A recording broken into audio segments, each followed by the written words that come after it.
இந்த உலகத்தோட 50 மிகப்பெரிய பேரரசுகள்ல 13வது இடத்துல இருக்க பேரரசு தான் மெசிடோனிய பேரரசு. இதோட தலைநகரம் பெல்லா.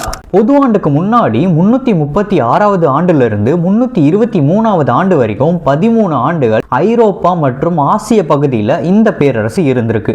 மாமன்னர் அலெக்சாண்டரால தான் இந்த பேரரசு தோற்றுவிக்கப்பட்டிருக்கு.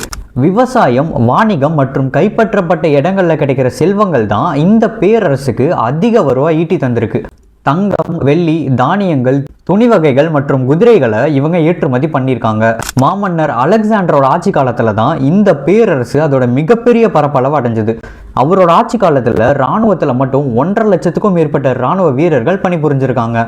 மக்கள் தொகையில 5.5 கோடிக்கும் மேற்பட்ட மக்கள் வாழ்ந்திருக்காங்க. 52 லட்சம் சதுர கிலோமீட்டருக்கும் மேல இந்த பேரரசோட பரப்பளவு இருந்திருக்கு. மன்னர் அலெக்சாண்டர் இறந்ததுக்கு அப்புறம் அவரோட அமைச்சர்களுக்குள்ள ஏற்பட்ட பிரச்சனைகள்னால இந்த பேரரசு வீழ்ச்சி அடைஞ்சிருச்சு. என்னோட அடுத்த பதிவில் இன்னொரு பேரரசை பற்றி நான் சொல்கிறேன். விருப்பம் இருக்கவங்க இந்த பக்கத்தை பின்தொடர்ந்துட்டு உங்களோட நண்பர்களுக்கும் இந்த பதிவை அனுப்பிச்சிருங்க.